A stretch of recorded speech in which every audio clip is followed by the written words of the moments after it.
Halo teman-teman, tahukah kalian bahwa Indonesia termasuk salah satu negara penyumbang sampah plastik terbesar di dunia? Berdasarkan data dari KLHK, Indonesia menghasilkan sekitar 68 juta ton sampah per tahun, dan sekitar 17% diantaranya adalah sampah plastik. Selain itu, menurut SIPSN, masih ada jutaan ton sampah yang belum terkelola dengan baik setiap tahunnya. Indonesia juga pernah disebut sebagai salah satu penyumbang sampah plastik ke laut terbesar di dunia, yang menunjukkan bahwa masalah ini bukan hanya lokal, tapi juga nasional bahkan global. Artinya, masalah sampah plastik bukan hal kecil dan bisa kita lihat langsung dampaknya di lingkungan sekitar. Seperti di TPS Ketintang Baru Selatan, Surabaya. Di TPS Ketintang Baru Selatan, sampah plastik seperti botol, kantong kresek, dan bungkus makanan masih cukup banyak ditemukan. Walaupun kondisi sampah plastik di sini belum tergolong parah, namun jumlahnya sudah cukup besar dan terus bertambah setiap harinya. Hal ini menunjukkan bahwa sampah plastik tetap menjadi masalah yang perlu diperhatikan. Dengan Bapak siapa? Pak Samet Riyadi. Ya. Mau tanya Pak, menurut Bapak kondisi sampah plastik di lingkungan sini sudah parah atau belum? Belum, ini banyak dipilah. Oh, Cuma dipilah. Sampah plastik itu dipilah. iya. Biasanya warga di sini kalau buang sampah itu bagaimana? Sudah tertib atau masih sembarangan? Alhamdulillah tertib. Sudah tertib. Ya. Kan ada pembuang sampahnya sendiri Pak. Oh, gitu. Kalau menurut Bapak, apa solusi yang paling cocok supaya sampah plastik di sini bisa berkurang?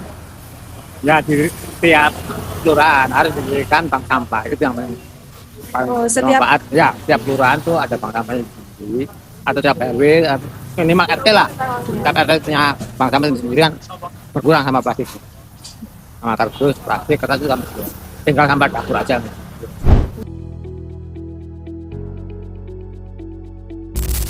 Menurut Bapak Slamet Riyadi, kondisi sampah plastik di sini belum terlalu parah, tapi jumlahnya cukup banyak dan sudah mulai dipilah.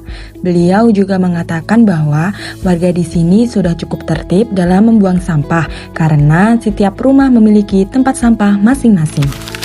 Jika dilihat dari segi konservasi, pengelolaan sampah plastik yang baik dapat membantu menjaga lingkungan dari pencemaran tanah dan air. Jika tidak dikelola, plastik bisa merusak ekosistem karena sulit terurai. Dari segi etika lingkungan, masyarakat di sini sudah mulai menunjukkan tanggung jawab terhadap lingkungan dengan membuang sampah pada tempatnya. Namun, kesadaran untuk mengurangi penggunaan plastik masih perlu ditingkatkan. Dalam pengelolaan sumber daya alam, sampah plastik sebenarnya bisa dimanfaatkan kembali melalui proses daur ulang. Dengan pemilihan yang baik, plastik bisa menjadi bahan baku baru dan mengurangi eksploitasi sumber daya alam.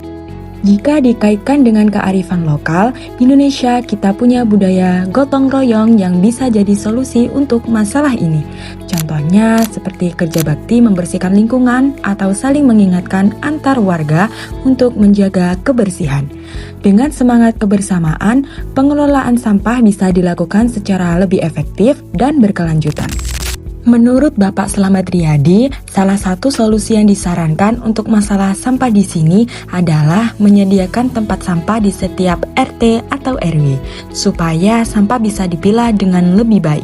Selain itu, ada juga beberapa solusi berbasis ilmiah yang bisa diterapkan seperti yang pertama, memilah sampah dari rumah seperti sampah anorganik dan organik. Yang kedua, menerapkan prinsip 3R, reduce, reuse, and recycle. Yang ketiga, mengembangkan bank sampah. Yang keempat, mengurangi penggunaan plastik sekali pakai. Dan yang kelima, mengadakan edukasi rutin tentang lingkungan.